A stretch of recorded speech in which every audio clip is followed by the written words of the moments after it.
두 달간의 정말 기도와 헌신의 그 시간을 보내고 오늘 마지막 행복한 사람들의 축제의 열매를 맺는 날입니다. 그래서 오늘 말씀은요, 오늘 처음 오신 분들을 위해 준비한 메시지입니다. 바로 복음 메시지인데요, 그렇다고 믿고 있는 자들에게 지루한 이야기가 아니라 내가 받았던 은혜를 다시 기억하는 시간이 될 줄 믿습니다. 믿습니다. 아멘. 여러분, 기독교의 가장 중요한 진리인 복음은 말 그대로 소리음으로 이루어진 복된 소식, 복된 이야기라는 뜻입니다.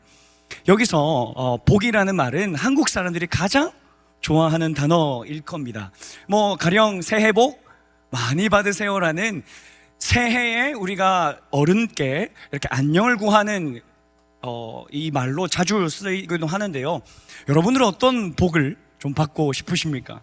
가령 코인이 떡상하는 주식 상승 그래프의 복, 혹은 차은우, 박보검 같은 잘생긴 남편을 만나는 복, 아니면 장카설이라고 말하는 그런 아이들급의 얼굴의 자매를 만나는 복을 여러분 누리고 싶으십니까? 여러분 어떤 복을 받고 싶으십니까? 만약 그 원하는 복이 있다면 그 복을 받으시길 축복합니다. 우리 옆 사람에게 이렇게 인사하십시다. 복 받으십시오. 인사하겠습니다. 복 받으세요. 물론 새로 오신 분들께 이런 이야기를 좀 드리면 하겠지만, 교회엔 박복음은 없습니다. 차은우도 없습니다.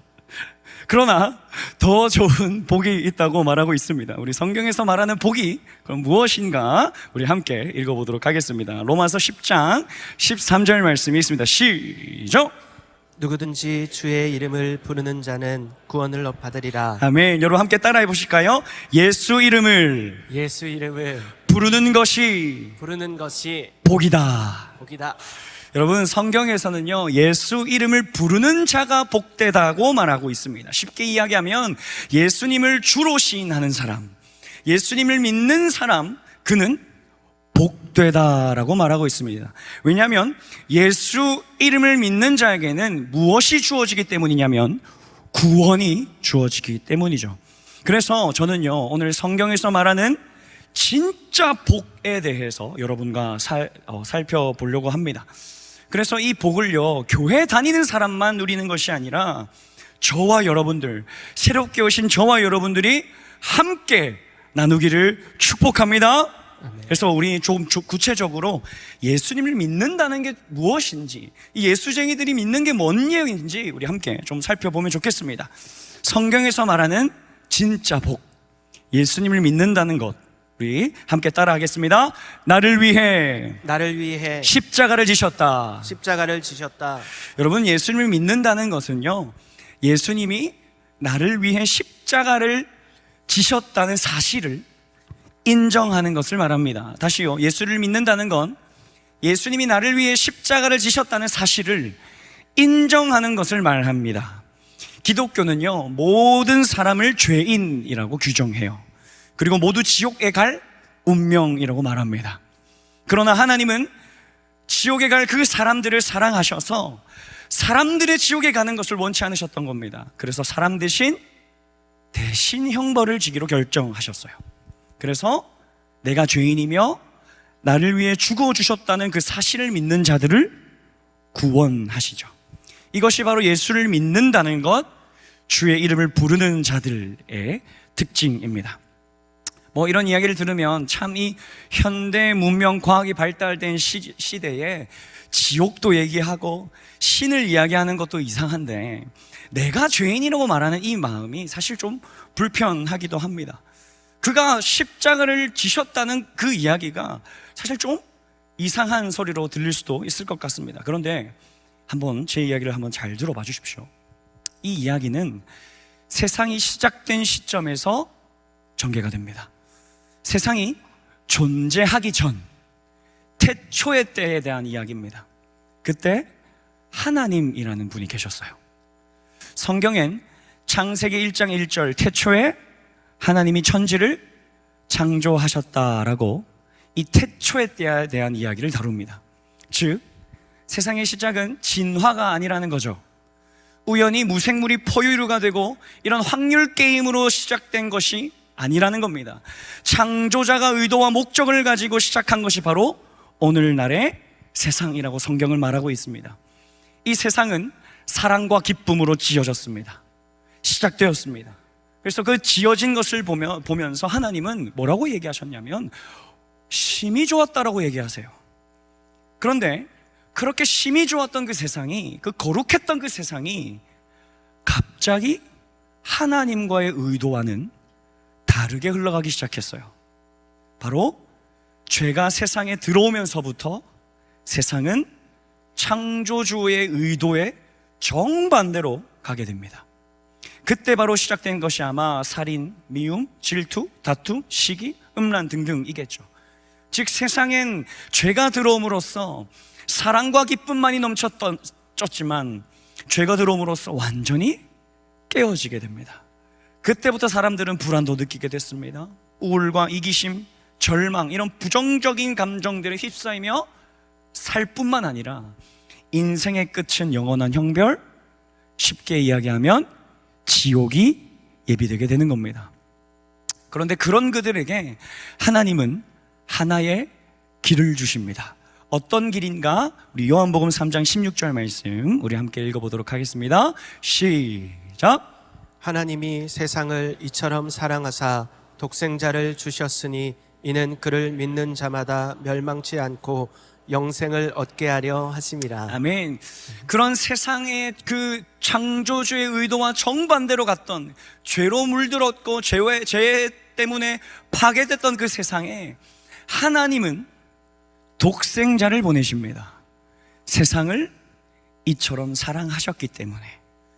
예수님은요, 이 무너진 세상, 파괴된 이 죄 때문에 파괴된 이 세상을 구원하시기 위해 사람의 몸을 입고 오십니다. 그리고 우리의 모든 죄, 사람의 모든 죄의 형벌을 짊어지십니다. 나의 죄의 값을 십자가에서 대신 치러 주시는 거죠. 그래서 이 십자가를 믿기만 하면, 이 하나님이 주신 이 구원의 길을 받아들이기만 하면 영생과 회복, 생명을 얻게 된다는 사실이 바로 복음입니다. 기쁜 소식인 거죠.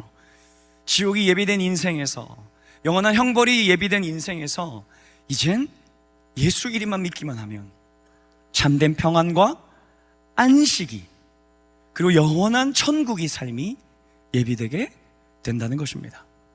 이게 우리가 믿는 복음의 내용이에요. 그럼 여러분들 이런 질문이 있으실 수 있을 것 같습니다. 목사님, 영생, 구원을 받는 이 길이 이것밖에 없습니까? 예수를 믿는 것밖에 없습니까? 예수 말고 다른 건 없습니까? 꼭 예수만 믿어야 천국 갈 수 있습니까? 이렇게 질문하실 수도 있습니다. 뭐 불교도 있지 않습니까? 힌두교도 있지 않습니까? 뭐 남묘 호랑갱크도 있지 않습니까? 그런 종교들이 있는데 왜 꼭 예수입니까? 라는 질문이 있을 수 있습니다. 그런 분들에게 이런 이야기를 좀 해드리고 싶어요. 여러분 한번 상상력을 동원해 보시죠. 우리가 만약 깊은 바다에 빠져서 허우적거리고 있다는 상상을 한번 해보십시오. 그런데 제가 영상을 하나 준비했습니다. 우리 상상력보다 우리 물에 빠지는 영상 우리 함께 보도록 하겠습니다. 우리 들어주세요.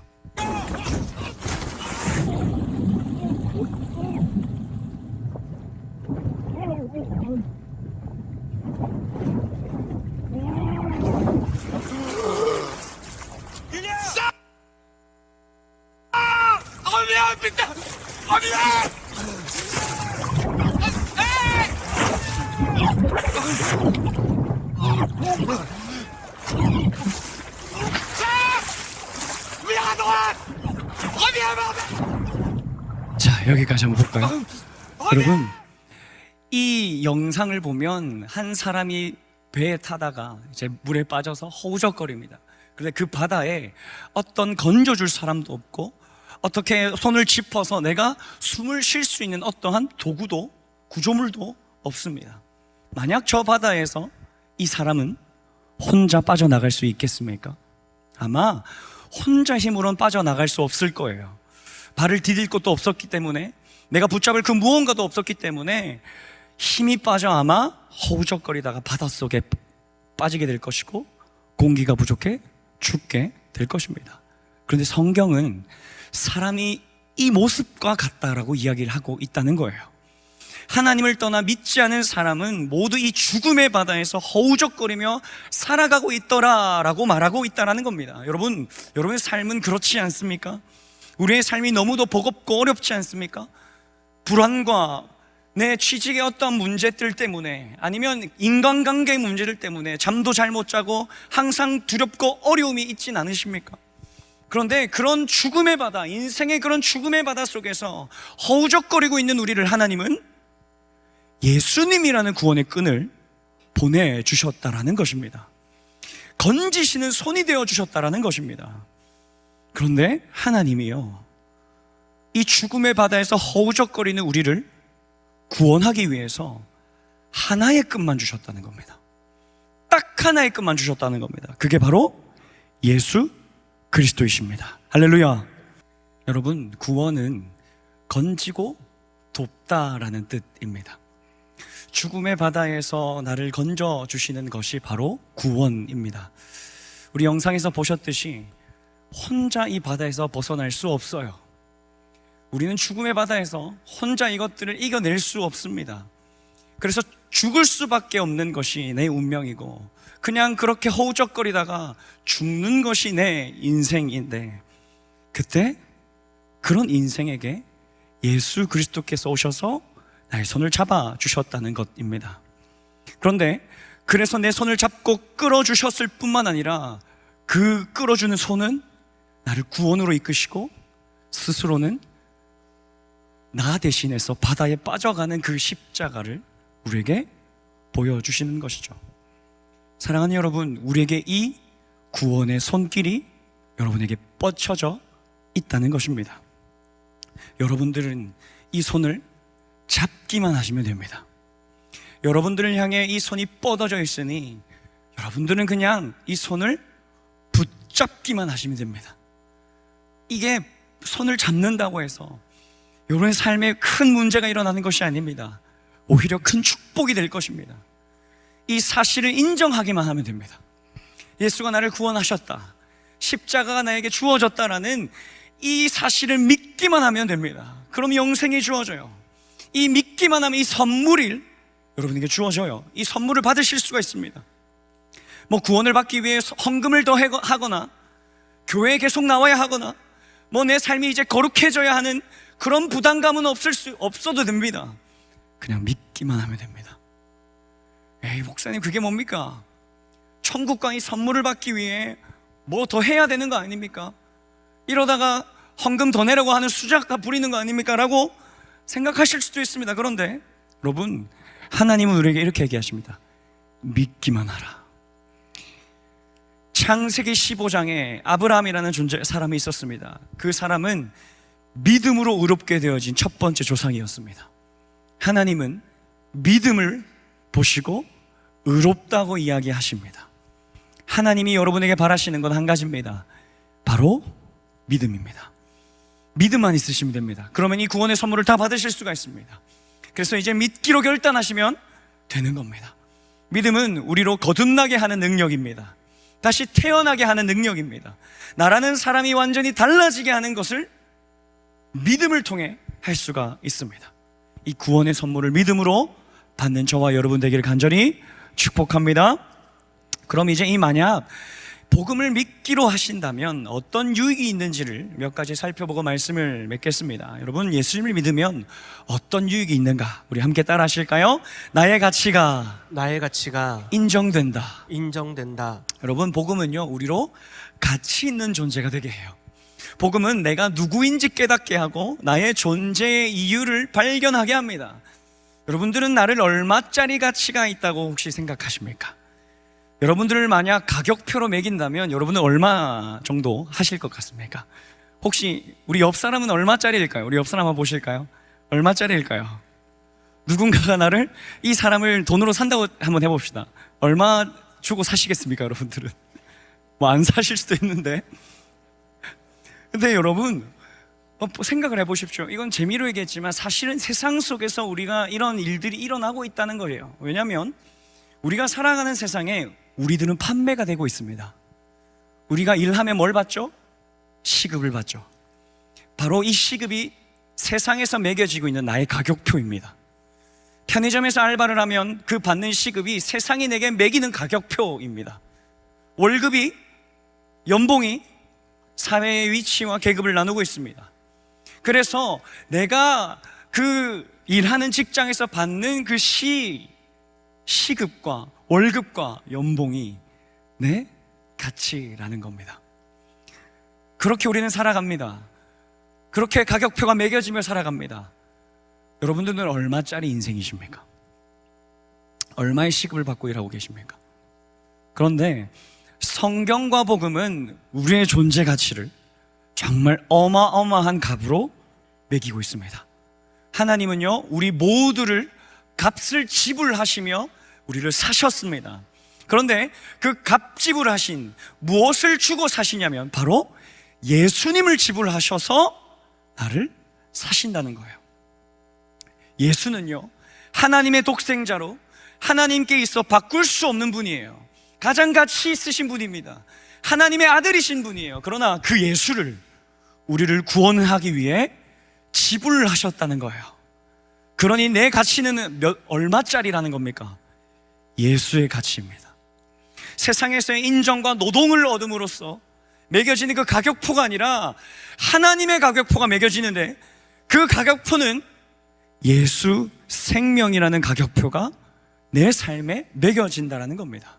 여러분 함께 따라해 보시겠습니까? 예수 생명만큼 귀한 나, 생명만큼 귀한 나, 예수만큼 귀한 나. 예수만큼 귀한 나. 사랑하는 여러분, 여러분들을 위해 예수님이 죽으셨습니다. 그 말은 나는 예수님 가치만큼 귀하고 소중하다는 겁니다. 귀중하다는 겁니다. 예수를 주어 살 만큼의 가치가 있는 나라는 존재라는 것입니다. 여러분들에게 가격표가 매겨졌습니다. 예수 그리스도요, 하나님에게 있어 가장 소중한 아들을 우리를 사기 위해 내어주셨습니다. 그러기에 복음은 내가 누구인지, 내가 얼마만큼 존귀한지를 알게 해줍니다. 내가 얼마만큼 가치 있는지를 알게 해줍니다. 내가 살아가는 이유와 내 존재 가치를 알아줍니다. 너는 예수 생명만큼 귀하다고. 너의 가치는 예수 그리스도 하나님의 아들 생명만큼 귀한 존재라고 우리에게 알려주는 겁니다. 이 사실을 믿으면 이 가치가 인정되는 줄 믿습니다. 이 사실을 함께 믿고 이 가치가 인정되는 오늘 저와 여러분 되기를 축복합니다. 아멘. 우리 두 번째로 복음을 믿음으로써 얻는 유익, 우리 함께 따라하겠습니다. 아들이 된다. 아들이 된다. 우리 요한복음 1장 12절 말씀을 우리 함께 읽겠습니다. 시작. 영접하는 자, 곧 그 이름을 믿는 자들에게는 하나님의 자녀가 되는 권세를 주셨으니. 사랑하는 여러분, 요한복음 1장 12절, 믿는 자들에게는 하나님의 자녀가 되는 권세를 주셨다라고 성경은 말하고 있습니다. 그러니 아까 말씀드린 예수 그리스도가 나의 구원자시요, 예수 그리스도가 나를 대신해서 십자가를 대신 져 주셨다라는 그 사실을 믿기만 하면 우리에게 하나님의 자녀가 되는 권세를 주셨다라는 것입니다. 여러분, 세상에서 가장 슬프고 서러운 것은요, 부모가 없는 인생일 것입니다. 부모는 자식이 그늘막이 되어주며 방패와 삶을 돕는 손길이 되어줍니다. 부모가 없다는 것은 의지할 것도, 나를 있는 모습 그대로를 사랑해주는 사람도 없다라는 것이겠죠. 만약 그런 고아가 있다면 부모가 생기는 것은 정말 큰 은혜요, 특권일 것입니다. 그런데 그 성경은요, 예수님을 믿지 않는 사람을 고아라고 말합니다. 부모가 없는 사람이라고 규정합니다. 여러분, 부모는 자식들을 위해 필요한 것을 공급해 주죠. 그럼 아들은 뭘 하면 되냐면 그냥 쪼르면 됩니다. 그냥 아들은요, 아빠한테 쪼르면 돼요. 아들이 된다는 건 쪼르면 얻어낼 수 있다는 힘과 권세, 특권을 가진다는 것입니다. 즉, 나에게 가장 좋은 것을, 나에게 해로운 것을 주지 않고 막아주는 것이 아빠인데, 아들은 그 아빠가 있다라는 것이죠. 성경은 그 아빠가 믿음으로써 얻어진다라고 우리에게 이야기해주고 있다는 겁니다. 사랑하는 여러분, 하나님을 믿을 때 그분은 나의 아버지가 되십니다. 저는 모태신앙으로 어머니 뱃속부터 믿음을 가지며 살았습니다. 그런데 제가 정말 감사한 건 하나님을 믿고 지금까지 하나님 아버지께서는요, 단 한 번도 저를 섭섭하게 하시거나 저를 외롭게 하신 일이 단 한 번도 없다라는 것입니다. 저는 믿음이 생길 때 그게 가장 좋더라고요. 나를 이해해주는 내 편이 있다. 나를 지지해주고 나를 인정해주시고 나를 있는 모습 그대로 사랑해주시고 용납해주시고 칭찬해주시는 대상이 있다. 그게 믿음을 가지고 가장 좋은 것이더라고요.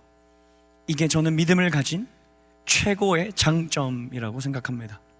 그런데 이 아들이 되는 조건이 어렵지 않다는 거죠. 예수님이 나를 위해 십자가에 달려 죽어주셨다는 것을 인정하기만 하면 이 권세, 아들이 되어진다는 겁니다. 너무 쉽죠? 이게 근데 너무 쉬워서 그래서 사람들이 잘 믿지 않아요. 그래서 저에게 안타까움이 있습니다. 창조주가 나의 아버지가 된다는 것이 얼마나 안정감을 주고 얼마나 행복감을 주는지 이걸 알고 믿으면 참 좋을 텐데 너무 쉬우니까 그냥 인정만 하면 아버지가 되어주신다고? 뭘 더 해야 하는 거 아닙니까? 노력해야 되는 거 아닙니까? 이렇게 생각하기 때문에 이 믿음을 잘 포기하는 사람들을 많이 봅니다. 근데 여러분, 진짜 하나만 더 이야기하겠습니다. 믿기만 하면 됩니다. 믿기만 하면 하나님이 나의 아버지가 되어주십니다. 예수 그리스도가 나를 구원해 주셨다, 십자가를 지셨다라는 사실을 믿기만 하면 우리에게 자녀가 되는 권세를 주신다라고 이야기하십니다. 이 자녀의 권세를 누리시는 저와 여러분 되기를 간절히 축복합니다. 우리 마지막입니다. 우리 예수님을 믿을 때 얻는 유익, 우리 세 번째 함께 따라하겠습니다. 천국을 주신다. 천국을 주신다. 여러분, 우리는요, 영원한 생명이라고 말하는 이 유토피아적인 장소가 주어집니다. 천만 영화 중 신과 함께라는 영화를 혹시 보셨는지 모르겠습니다. 그곳엔 염라대왕이 사는데요, 거기에 염라대왕 앞에 지은 죄를 다 낱낱이 고발하는 어떤 이렇게 고발하는 사람도 있고요, 변호하는 사람도 있어요. 근데 그곳에 어떤 지옥의 특징이 있냐면 내가 죄 지은 만큼, 그 죄의 값만큼 내가 고통받아야 된다는 지옥이 있습니다. 그래서 저는 이 지옥을 보면서 참 무서워요. 와, 만약에 이 지옥이 존재한다면 나는 어떤 형벌을 받게 될까? 우리 옆 사람들은 어떤 벌을 받게 될까요? 만약에 이 지옥이 있다고 한다면요. 그런데 성경에서도 그런 지옥이 있다라고 이야기하고 있어요. 그게 실제한다고 말하고 있습니다. 물론 저도 안 가봐서는 모르겠지만 성경은 이렇게 묘사합니다. 불의 형벌이 있고 갈증으로 목이 타들어갈 것 같지만 물 한 방울도 마실 수 없는 곳이라고 묘사되어 있습니다. 그런데 그곳이 실제한대요. 그런데 그곳과 정반대의 장소 천국이라는 것도 존재하는데 그곳은 아주 좋은 곳이라고 묘사됩니다. 눈물과 아픔이 없는 곳이라고 묘사됩니다. 웃는 소리만 있다고 말합니다. 사자와 어린 양이 뛰노는 곳이래요. 여러분, 사자는 어린 양을 잡아먹어야 되죠. 그런데 그게 정상인데, 그게 된다는 말은 뭐냐면 아마 천국엔 경쟁을 위한 생존 방식들이 아마 없어도 된다라는 것을 의미할 겁니다. 그러니까 평화의 장소라는 거죠. 저는 천국을 상상할 때 이 목사님, 한 목사님이 제게 해준 예화를 주로 생각하곤 하는데요, 한 노부부가 건강하고 오래 살기 위해서 건강하에 좋은 모든 요리를 다 섭취했다고 말합니다. 다 잡수셨다고 말해요. 뱀이 좋다고 하면 뱀을 잡아먹고, 오리가 좋다고 하면 오리도 잡아먹고, 별의별 거 다 먹었다 합니다. 그러나 좋은 것을 먹어도 사람은 모두가 죽기 마련. 그렇게 할머니 할아버지는 좋은 것을 잡수시다가 결국 동시에 돌아가셨습니다. 그러자 예수님을 믿은 이 할머니 할아버지는 천국에 가게 되셨는데요, 천국에 갔는데 온 사방 천지가 황금인 거예요. 그리고 저기 이 돌 같은 것들을 자세히 보는데 다 보석인 거예요. 와, 이런 멋진 곳이 있나 막 둘러보는데 천사가 이 노부부를 끌고 가서 어디로 끌고 가냐면 참 진수성찬이 펼쳐져 있는 뷔페가 있는 곳에 막 끌고 가더래요. 그래가지고 이 노부부가 천국에서 와 이게 뭐야 이러면서 막 살아생전 먹어보지도 못한 그 뷔페 음식들을 막 먹었다고 합니다. 그래서 자 이렇게 만족감을 누리고 있는데 이제 식사도 했겠다. 한번 이렇게 천국을 한번 구경하고 싶어가지고 탁 식당 천국 식당 문을 딱 열자마자 펼쳐지는 그 자연경관, 와 막 저기서 샘물이 터져 나오고 진짜 사자와 어린 양이 막 뛰놀고 있고 막 어린 사람들만 막 깔깔깔깔 웃음소리만 있고 너무 좋더래요. 그러면서 막 할아버지는 이렇게 골프를 좋아하셨는데 막 골프도 하시고 막 저녁 돼서는 막 캠프파이어도 하고 막 그래서 천국에서 막 할머니 할아버지가 이렇게 누리셨다가 갑자기 시간이 지날 쯤에 할아버지가 너무 할머니한테 짜증을 내셨대요. 막 먹은 이렇게 막 캠프파이어를 하는데 막 마시멜로를 막 이렇게 갖고 있었겠죠. 마시멜로 막 팍 던지면서 이게 뭐냐고, 지금 이게 뭐 하는 거냐고 막 하면서 할머니한테 막 짜증을 내셨대요. 그리고 할머니가 왜 그러냐 봤더니만 내가 뱀만 조금만 덜 먹었어도, 내가 보약만 좀 덜 끓여 먹었어도 이 좋은 천국에 빨리 왔을 텐데 라고 말했던 전설의 고향이 전국에 예화로 있는 걸 저는 어렸을 때 좀 듣고 참 천국이 이처럼 좋은 곳이겠구나라는 아주 긍정적인 생각을 하게 됐습니다. 여러분, 천국은 어떤 곳일까요? 진짜 유토피아적인 곳일까요? 네, 맞을 겁니다. 천국은 유토피아적인 곳일 것입니다. 그런데 유토피아적인 곳이라고 우리가 가야 하는 이유가 있는 건 아닙니다. 그곳이 살기 좋고 거기가 정말 경치도 좋고 웃음밖에 없어서 우리가 가야 하는 곳은 아닙니다. 반대로 지옥이 무서워서 우리가 지옥을 피해야 하는 것도 아닙니다. 여러분, 우리가 천국에 가야 할 이유가 뭐냐면 천국은 우리가 돌아가야 할 집이기 때문에 우리는 천국에 가야 합니다. 사랑하는 여러분, 여러분들은 어디에서 오셨습니까? 여러분들은 어떻게 태어나셨습니까? 저는 믿기로 하나님이 여러분을 지어주셨다고 믿습니다. 근데 하나님은 어디 계시냐면 천국에 계세요. 창조주가 여러분을 지었는데 피조물은 창조주가 있는 곳으로 가야 하지 않겠습니까? 우리는 돌아가야 할 집이 있습니다. 창조주가 계신 곳 천국이 우리가 돌아가야 할 집입니다. 천국은 어떻게 가는가? 예수 그리스도를 믿기만 하면. 참 감사하죠? 예수 그리스도를 믿기만 하면 내 가치가 인정되고 아들 삼아주시고 천국이 주어져요. 믿기만 하면. 여러분, 이것이 우리가 믿는 복음입니다. 이것이 우리가 믿는 기쁜 소식입니다. 그래서 이게 기쁜 소식 아니겠습니까? 죽음의 바다에서 허우적거리며 죽을 운명이었던 우리를 그냥 예수 그리스도를 믿기만 했는데 그 죽음의 바다에서 우리를 건지시고 내 가치를 인정해주고 나에게 아들 삼아주시고 마지막으로 천국까지 보내주시는 그 복음, 믿져의 본전입니다. 믿어보시길 축복합니다. 믿으시길 축복합니다. 예수님을 나를 위해 죽어주셨다는 것, 그 믿음이 우리를 구원하시는 줄 믿습니다.